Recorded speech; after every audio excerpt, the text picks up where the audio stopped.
Muy buenos días, estoy con los estudiantes de Matemática 1, sección D.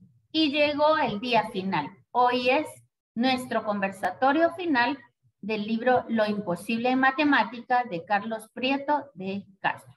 Los dejo con los estudiantes. Adelante, por favor. Muy buenos días, nosotros vamos a exponer sobre introducción y prólogo. Lo imposible en matemáticas. Lo imposible en matemáticas no existe, simplemente es una palabra y de uno depende si esa palabra tiene un poder. Si los filósofos hace miles de años se hubieran rendido, no conocerían las matemáticas como lo es hoy en día. En el libro se mencionan muchos temas y uno que captó realmente mi interés y está direccionado a nuestro ámbito laboral, que es la arquitectura, son los polígonos en el ámbito de la arquitectura. Como bien sabemos, un polígono está conformado por tres o más rectas y vértices, pero aplicado a la arquitectura podemos, por ejemplo, determinar en la topografía cuánto metraje cuadrado tiene un terreno y las medidas del perímetro exacto para poder realizar los procesos que lleva un proyecto arquitectónico.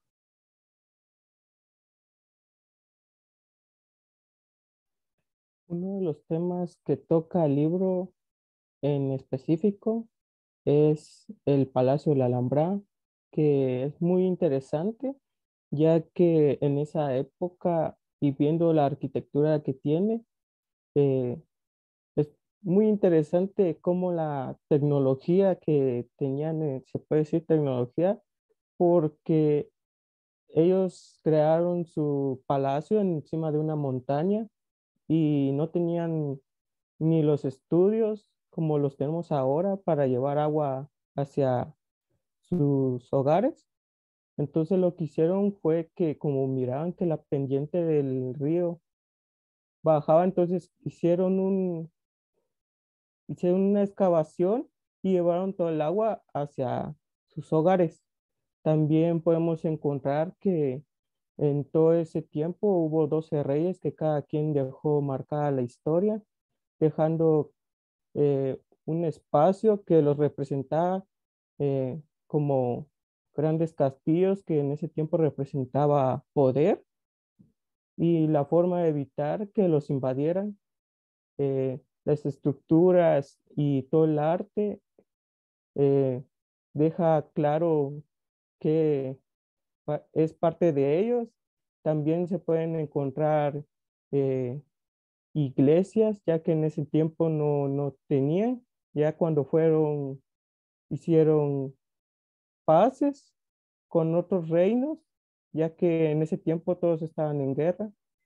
Se fue cambiando con el paso del tiempo algunas partes. Gracias. Para concluir este tema de manera clara, creo que hay que primero clarificar o definir que no siempre tendremos que tener miedo a las matemáticas. Creo que es un concepto bastante común en la actualidad, ya que uno coloquialmente dice, es que le tengo fobia a las matemáticas u otros términos. Yo creo que lo que necesitamos es empezar a comprender a los números y que llegar a tener una relación o establecer una relación para comprenderlos, que personalmente siento que podría mejorar este estado, ya que muchas veces no nos animamos o no nos impulsamos a realmente entenderlos, simplemente a veces como llegamos a simplemente um, salir de la tarea o cosas así, pero creo que lo más importante es que los números estén en cada parte de nuestras vidas y es muy, muy importante empezar a relacionar la vida con los números. Esta es mi parte y creo que voy a dejar el tema para mis compañeros.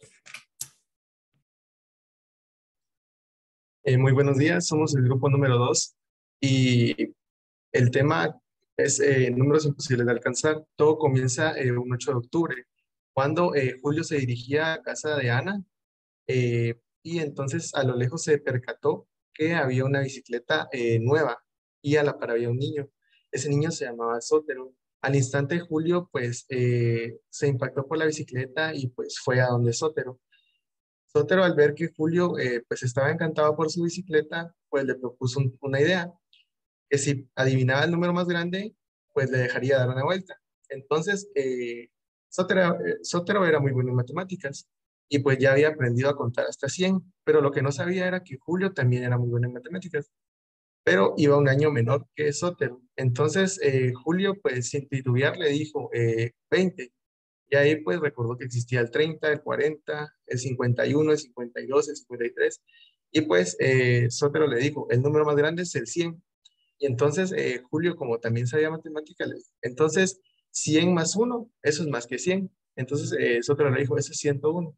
Entonces ya ves, el número más grande es 101. No, porque este sí es 102. Y estuvieron debatiendo así, hasta que Julio le dijo, bueno, préstame tu bicicleta porque los dos no sabemos cuál es el número más grande.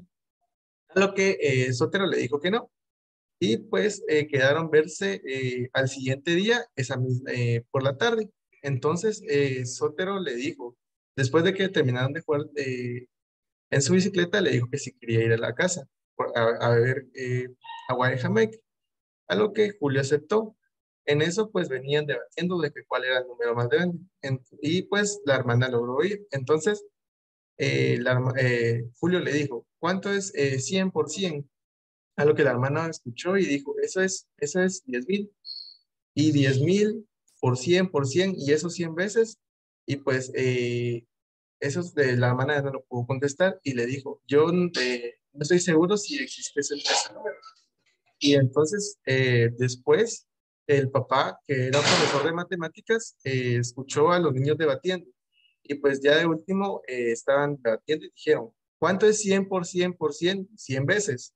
A lo que el papá les dijo, eso es 100 a la 100 y se escribe con un 1 seguido de 200 ceros. A lo que, y entonces Sotero y Julio llegaron a la conclusión de que nunca iba a haber un número más grande porque siempre iba a seguir un consecuente. Por ejemplo, 2 y 8, en el número más grande sería 8. Pero si le sumamos 2, este es 10. Y entonces aquí el 10 toma el lugar del 8, que el 10 viene siendo el número más grande. Entonces, en realidad, don Raúl explicó que el número más grande no existe, ya que siempre un número se le va a sumar otro y así sucesivamente va siendo más grande. Y eso es... Sotero era hijo mayor de 6 hermanos, hijo de don Raúl ingeniero. Él empezó desde muy temprana edad a ser bien extraordinariamente inteligente. A corta edad ya sabía distinguir entre 30 elementos diferentes y empezó a destacar desde temprana edad. Siguiendo con sus sucesos importantes, él destacó en matemáticas, no solo en matemáticas, sino también en el uso del idioma. Él impartía historia de matemática y defendía su profesionalismo. Él veía que había muchos aficionados en la matemática y solo leían de libros y los enseñaban. Entonces, él mandó a sus discípulos a los extranjeros y para que ellos aprendieran más y ya pudieran enseñar y descubrir más sobre la matemática.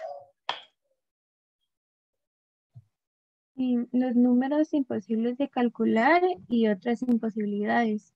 Se dice que Hipano de Metaponto fue quien descubrió los números irracionales y cuenta cómo Julio en un sueño, luego de tener este sueño, se va a hacer pruebas y se da cuenta de que en ecuaciones, al utilizar un número primo, es imposible de resolver si se quiere trabajar con números racionales. En este capítulo muestra distintas biografías como Eugene Charles, quien publica la conjetura de Catalan, y Preda Mihailescu, quien demostró la misma conjetura y también la conjetura de Leopoldo. Buenos días, nosotros somos el siguiente vamos a hablar sobre baldosas imposibles. En este capítulo empieza de que Julio llega a casa de Sotero y le da una taza de té por el frío. Entonces, Julio mira un libro de matemáticas y se pregunta de qué más cosas harán en ese libro. Entonces, don Raúl llega y lo mira a revisar el libro y le pregunta a los demás que si saben cuál en baldosa encaja más y todos dicen que el cuadrado. En este capítulo, embaldosar es cubrir un piso o una pared de una habitación con baldosas. Las baldosas son unas piezas delgadas de cerámica y explica de que en este hay como cuadrados, hexágonos, pentágonos, el balón de fútbol y también hay triángulos. Uno de los matemáticos mencionados en este capítulo es Leonhard Euler. Leonhard Euler fue un matemático distinguido en su época, en los años de 1700 y 1800. Durante toda su vida tuvo varias aportaciones a las matemáticas, como por ejemplo una de ellas es que se le atribuyen las funciones trigonométricas seno, coseno, entre las demás funciones. También durante su tiempo de vida tuvo más de 300 artículos publicados sobre matemática, sobre física aritmética, también sobre movimiento lunar y también sobre navegación de barcos, al igual que en su vida tuvo problemas de salud, lo cual le provocó ceguera total en ambos ojos, pero gracias a su buena memoria pudo continuar con sus trabajos y al igual pudo publicarlos antes de su fallecimiento en el año de 1809.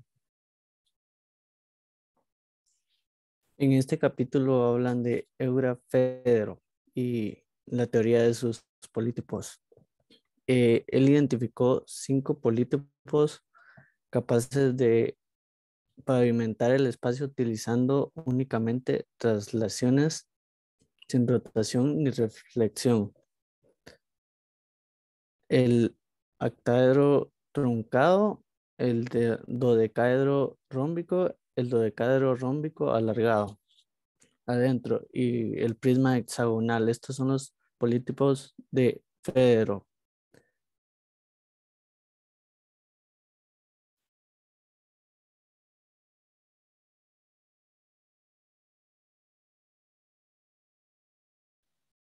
El siguiente capítulo es la geometría imposible, donde siguen con la historia de don Raúl, Julio y Sotero.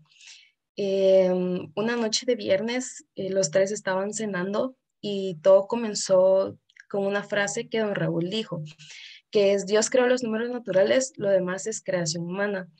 Donde don Raúl fue sacando cartas y fueron comentando acerca de pues, números enteros, naturales, sus sucesores, y así es como tuvieron un pequeño debate. En cuanto a los números trascendentes, se demostró que pi no es un número algebraico, sino más bien un número trascendente y este no se puede trazar ni con regla ni con compás porque no llega a cuadrada. Ya dando resultado de una de las ecuaciones de números trascendentes da x al cuadrado igual menos 1 y si da este resultado llega a ser un número imaginario y los números imaginarios son representados con una i latina. Uno de los matemáticos más importantes fue Carl Louis Ferdinand, quien demostró en que la trascendencia de pi era de que no era algebraico. Y Adolf Hurwitz habló sobre los polinomios, que un polinomio real estable estaba conformado por sus raíces negativas. Y sí, solo sí, todos los números menores eran positivos.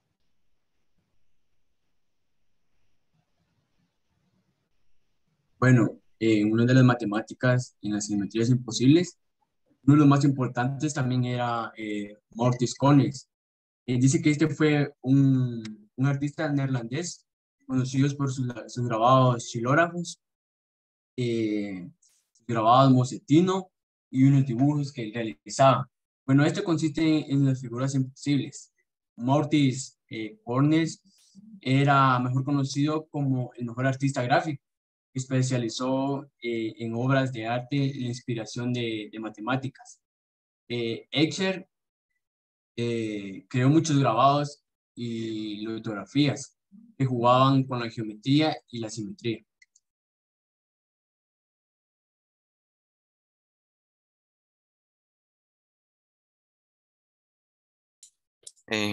Lo axiomáticamente imposible. En este capítulo, Sotero y su padre hablan sobre la teoría de conjuntos propuesta por el matemático George Cantor y sobre el camino difícil que ésta tuvo para dar pie en las matemáticas.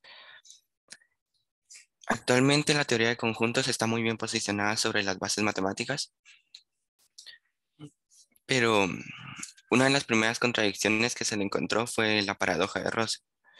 La paradoja de Russell, también conocida como la paradoja del barbero, establece que un barbero dice que no puede cortarse la barba, ya que solo las personas que no pueden cortarse la barba pueden ser atendidas por él. Pero ya que él puede cortarse la barba, él no debería de poder cortarse la barba, ya que él pertenece al conjunto de que sí puede hacer ese trabajo. Entonces busca dar una explicación sobre este tema pues, mediante distintos recursos como la principia matemática y el programa de Hilbert, el cual busca darle un mejor lenguaje y a las matemáticas. Gracias. Es así como damos por concluido el conversatorio virtual de lo imposible en matemática de Carlos Prieto de Castro.